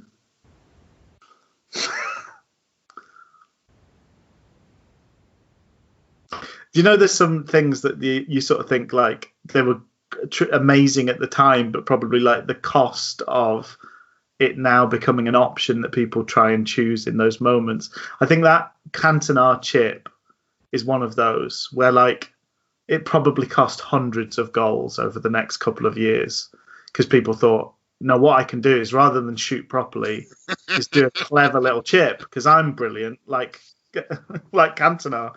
And the other one is the Henry shot. The curl round you take it from sort of you shoot to the far post with the curl in, and so many players try and hit that shot when they're not good enough to do it, and it must have cost so many chances and goals.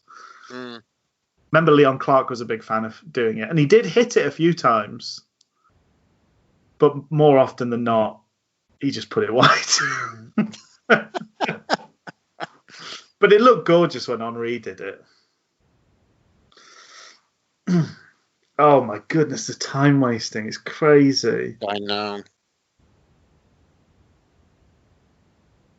Oh, and he's fiddling with his socks, and I mean, he's taken so long already. Legitimately, this must be more than a minute of just faffing to take this goal kick. Yeah. Crazy. Tom Lee's doing Abrahams there for the ball. Yeah. Lovely stuff. Like to see it.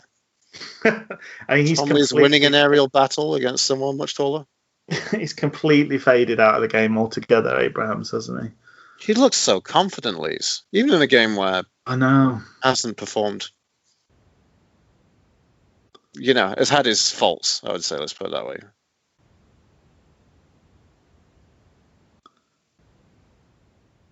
That was a nice bit of movement from Forestieri because he, kind of dragged his man in and then pushed it. And then that ball is the quality is just letting us down again and again. You're just going to walk back your comment about Forestieri there, Rich. No, I thought the movement was really good. He dragged a sort of a midfielder or two into their defensive line and then sprinted out quicker than them to kind of move them around. It's just his pass to Jack Hunt was woeful. But yeah, the movement was gorgeous. Oh, do you know Sasso is just such a calming presence as well? I know. He's been such an Was it Venancio that was like the fee was actually pretty high though?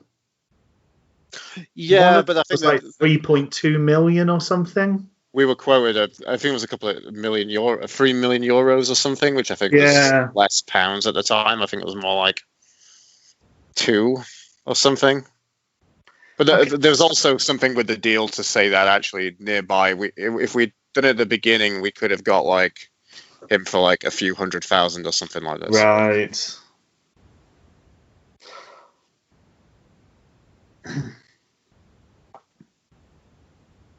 Oof. That was dicey stuff from Jack Hunt, trying to hold off a man on the edge of the box. Love touch from Fletcher through to Bannon. Bannon running it forward. We're doing a good break here. This is good. I like this. Yeah, nice counter-attacking stuff. Well, that was the Carlos thing, wasn't it? We were always a better team. If we had less possession, even at home, if we had less possession than the opposition, we were a better team than if we had 60% possession, by and large, that was a game that we'd lost or drawn. Yeah. And if we had 30% possession, we probably won 2-0. We've always kind of been a bit like that, really, haven't we? I suppose. That was a great ball in by Wallace, by the way. Just dropped it. Oh! What a finish! What a finish! That's an excellent effort. Terrible goalkeeping. Looking like he's been shot by the ball. Basically. Lovely effort from Bannon. He was assassinated by that strike from Bannon. He just was moving so much, wasn't he? He hit it with the outside of his foot and it's swerving. The goalkeeper goes bum over tea kettle over that one. What a hit from Bannon. I love it when we get a Bannon screamer. Well, those are the only ones there are. I know. He doesn't score tap-ins or anything coming up his shin or anything like this. Just for my purposes as much as anything else, have you done something different with your microphone since the Bannon effort? Because it's gone a bit strange. I don't think so. Is that sounding good? There you go. There you're better now, yeah. You just sounded a little bit distant for a touch. So a 2-2, game on. I just thought, it's the sort of thing. If it would have been except if I got up and ran around my bedroom for that one. It was what a hideous miss kick there. Another kind of miss kick. A kind of prototypical Fletcher moment, though, in a way. a fairly easy chance, and it kind of it kicks over the ball and ends up not getting anything out of it. So we're a little bit more stretched now. Bristol City have sort of figured out that maybe it wasn't the best idea to sit on their goalkeeper's knee.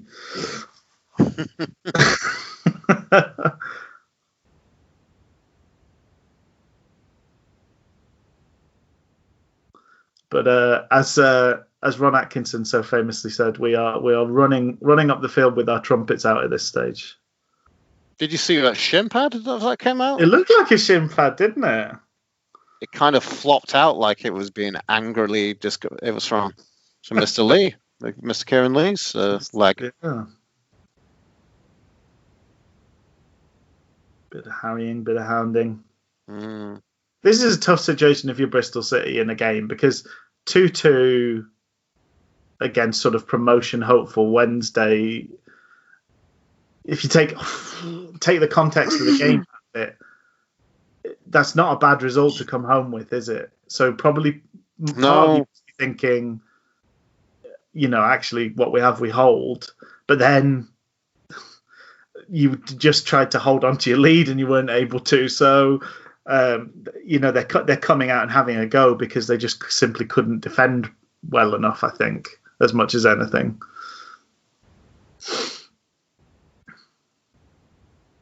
Few dicey moments for Wednesday here still. This is they're not out of it, are they, Bristol City? I mean, to be in that position, though, to be 2-1 up and then having the opportunity to make it 3-1, if you think you're away from home, you're scoring 3 goals, you've probably wrapped up the game. Oh, definitely. You wonder how much that's taken the energy out of them, really. Oh, it's a beautiful through ball. And another missed kick. Oh, my word. He had a decent second bite at it, but it's the same sort of thing again. He's upset with himself over that one. It was such a good cutback. And a gorgeous pass. The pass from Wallace is just sumptuous inside the winger and reach into all that space. Yes. And it wasn't a bad second effort, but I mean... No. Foot of the keeper back. Decent. So Bannon caught a decent header from Tom Lees at the keeper's feet, and he just kind of watched it hit his shoe, basically. And then Forestieri went for a very athletic-looking overhead kick and got nowhere near. And if they were still in time-wasting mode, I'm sure the defender would have gone down holding his face in that situation. But as it stands, he was right back up and they've taken the kick off again.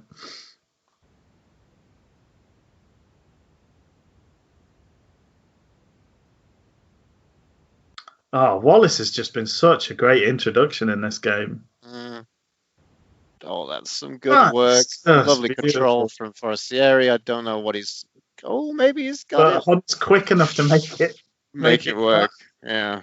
Oh, my word. What skillage. Bit of a half-hearted effort. Bannon almost gets a second with a little spinny, twirly effort along the floor, showing everyone his abs. Bannon with a strange, almost like Scottish... Third Reich head. Scottish malnourished Viking. Right, yeah. That too. It is a bit that, isn't it? I just remember I went on a trip, when that sort of hairdo became the in thing. Yeah. And I had a trip to Berlin and I went around Sachsenhausen and they had all these pictures of the sort of Nazi officers up, and it's like, that is the hairdo, isn't it? It's very, very Nazi, that hairdo. Everything shaved, but like a patch that's quite long on top that you kind of quiff over is the. It's a bit Macklemore Nazi, isn't it? Yes.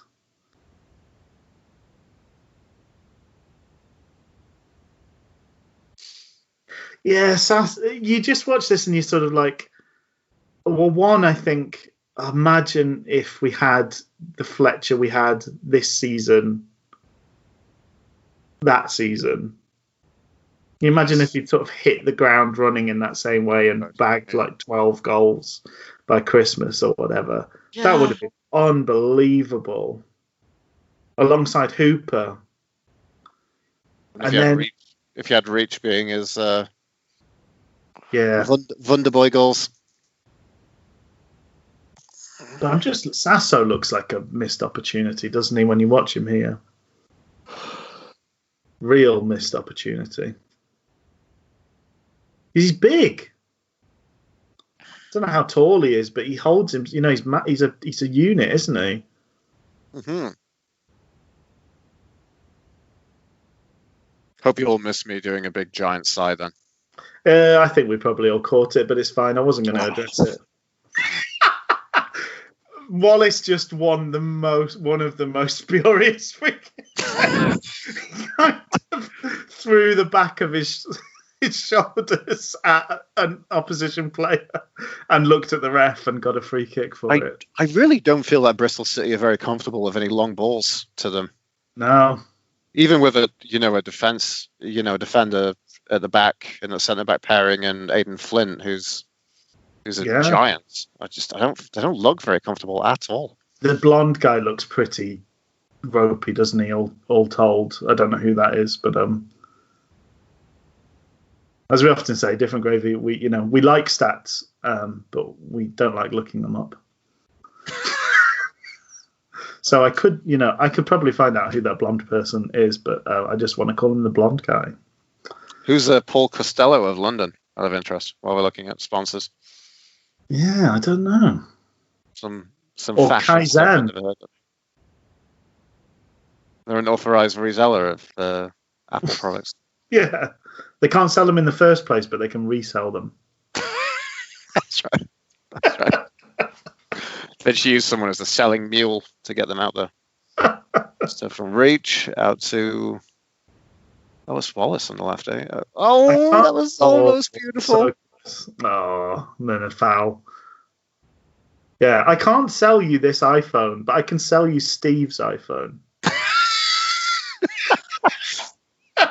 Is it Steve Jobs' iPhone? Yeah, it is. Sure, why not?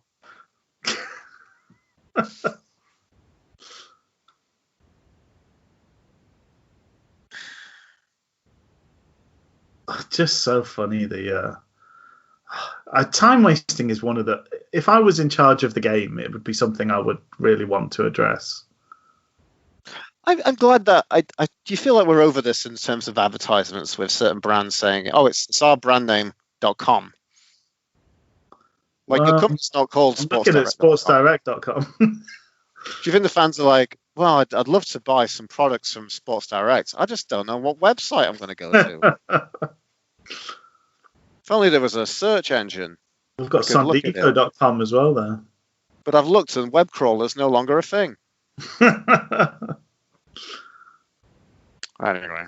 I've asked Jeeves. Not the best touch. But then I made up for it with a gorgeous little flick. And a lovely nutmeg nearly gets there for the second bite of the cherry. Wallace just dropping the shoulder and fantastic. We're back in. Big deep ball.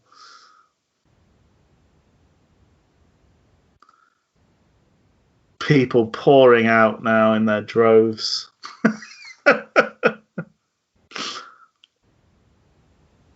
They hate football. They've seen enough. I've had my Wednesday fill. I've put in my hour and a half now. I'm off. I don't get paid for the extra stuff. Oh dear. They've cancelled overtime. Can't do it. Like the opposite of that, the teacher's thing of the bell is for me, not for you.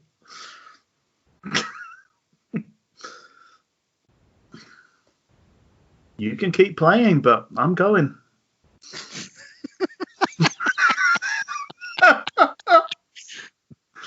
On your head be it. I've done my 90 minutes. Sonderco.com. Don't associate us with sonderco.net. Oh. Magnuson is his name. Okay. I'd never heard of him before. I'm sure he's... If I had to guess, I would have said Magnuson.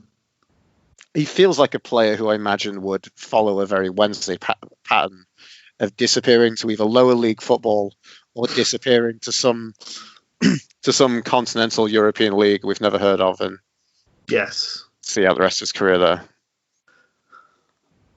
So yeah, I do think Bristol City have improved quite dramatically since this team. Saying that, they did have Tammy Abrahams, who banged in 20-odd goals this season, I think it was.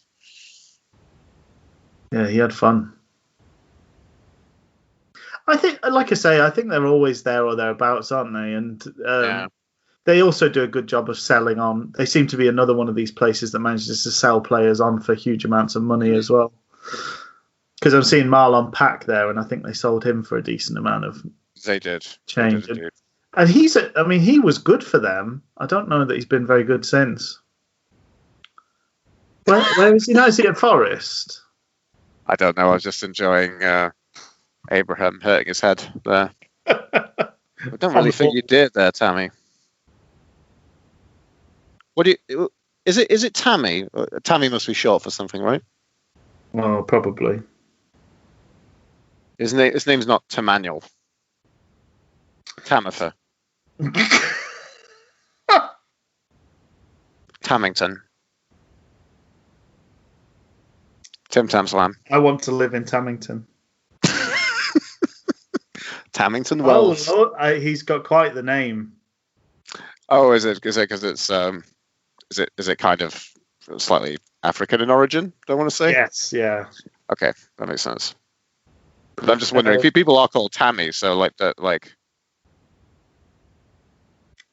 So just to cover off one before I close, I'm going to close two loops in a one here. So strap yourself in, folks.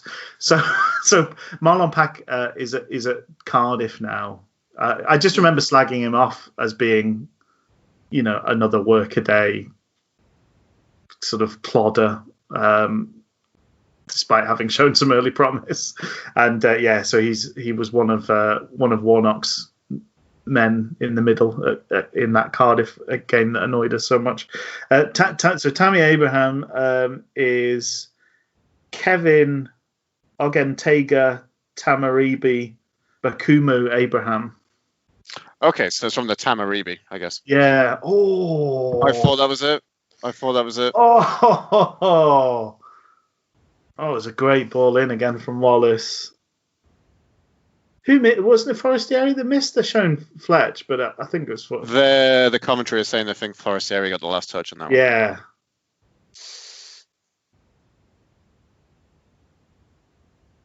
Oh, they're all looking. You can tell they've all had. It's a sort of fairly early in the season. They've all got quite good tans at this point in time. Fletcher's looking pretty tan there as well.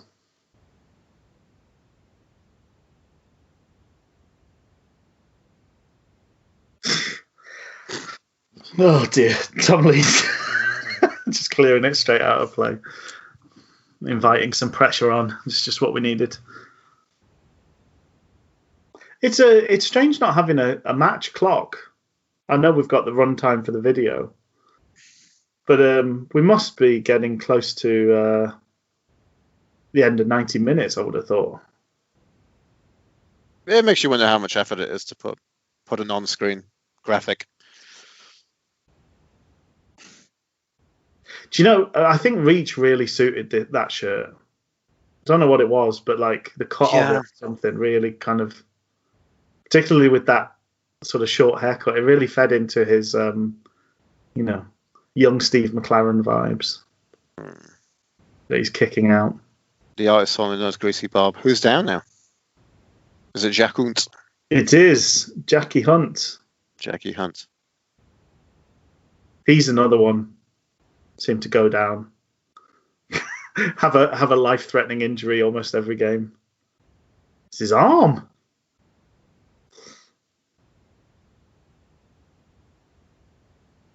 Yowzers. Done his wrist in. Oh, yes. Oh, beautiful. Oh, Look at all this. no, Look at the all those big long zoom into that. stewards and St. John's ambulance workers. Beautiful. Oh, dear. As you say, it must be like a focusing thing, but it's just so strange to... Well, it's like cameras do things like... Bad clearance from Sasso and very calmly swept up by Breach with a little nod back to Westwood. Sasso just cleared it directly across the box, up in the air, which is fun. I was going to say cameras sometimes do things called white tests, where you focus on something white to get like a color, and it kind of adjusts things. So maybe it's something to do with that, or maybe just focus. I don't know. It's very strange. Beautiful. Oh, do you know there's a pass I call the Arsenal pass? The Arsenal pass. Talk us through the Arsenal pass for me and the listeners here, Rich. That was an Arsenal pass. So it looks very nice. You play a player into the side of the box in a kind of useless position. Yes. But it looks lovely. It's very aesthetically pleasing. And if you have Thierry Henry, he can do something with it. But most people cannot do anything with it. So it ends up being a kind of spuffed shot or cross. Or maybe even a Dennis Bergkamp or a Robin van Persie. Yeah, a kind of world-beating great can do something with striker, it. Yeah. But that was a perfect sort of showing of the Arsenal pass. It looks great. And what do you think the ratio of a player on the end of that being able to do anything productive with it? You're probably talking single figures, I would think. Out of 100? Yeah. No, it's a real hiding to nothing, but it looks lovely.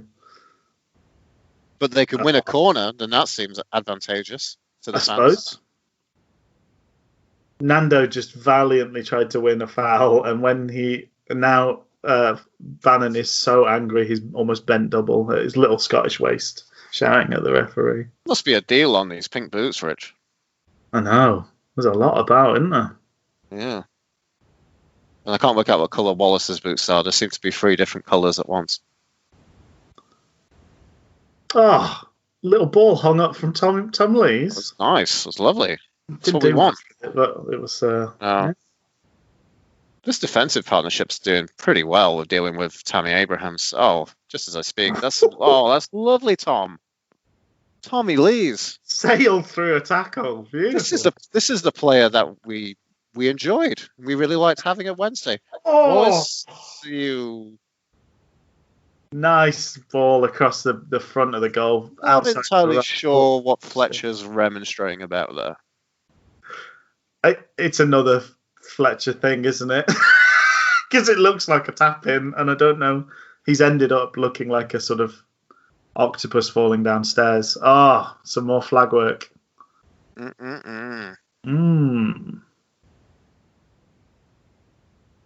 My, those St. John ambulance men look like they're enjoying their day out at Hillsborough. Remember life from public gatherings? Goalkeeper, straight out of play. Terrible, terrible game management. Just immediately handing over possession to your opponent. And we've spread the play nicely. It's got a good feel about it, this move, Luke. Reach back to Wallace. Little ball inside. He's dropped the shot. Beautiful. Ice running through his veins. Kieran Lee, staggeringly good goal. The fans come on to celebrate. The ones that are halfway out the door come and celebrate. Having missed the winning goal. They're all tearing back in from the exit, aren't they? Out to Harry's Road. Oh, and somebody got so... Did you just kiss Bannon? But one guy is so busy trying to gesticulate to a yellow card for Kieran Lee. What for? Over celebrating just getting excited for scoring in like the last minute of a game where we were 2 goals behind. Such a beautiful finish. Oh, Miss Kieran Lee. just incredible! What a great goal that was. Yeah, there was a fan sort of so busy trying to sort of,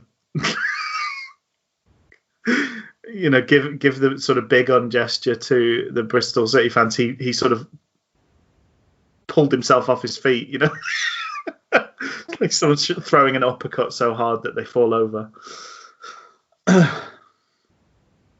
Carlos, we're doing our own bit of time wasting now. Carlos remonstrating. Oh, what a shiny suit. And that shirt looks fresh. Oh yeah, Like he's fresh to death.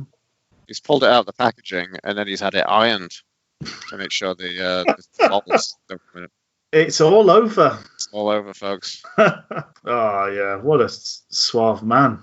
So that was that.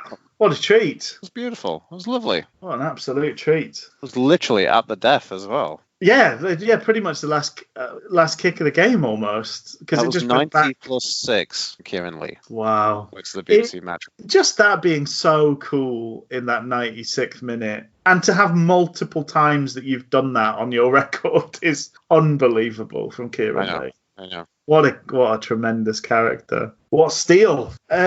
I think probably just for everyone's benefit and sanity, we should probably wrap things up for this week. But hopefully you enjoyed that as a bit of a change of pace. Might be something we do again. I thought it was quite fun. Did you enjoy yourself? I enjoyed it a lot. I thought this was good. It reminds me what it's like to watch football. Maybe hopefully it's a little bit of a pre-season if football comes back for us. Maybe. But football, live match watching and talking about football live. Not live like this, but watching all that stuff might get the juices flowing and get things back. Bit of a warm-up sesh, I guess. Yeah. Is it live or is it Memorex? But look after yourself, folks, and we'll see you again next week. Have a good one, everybody. See you, Rich. Cheerio.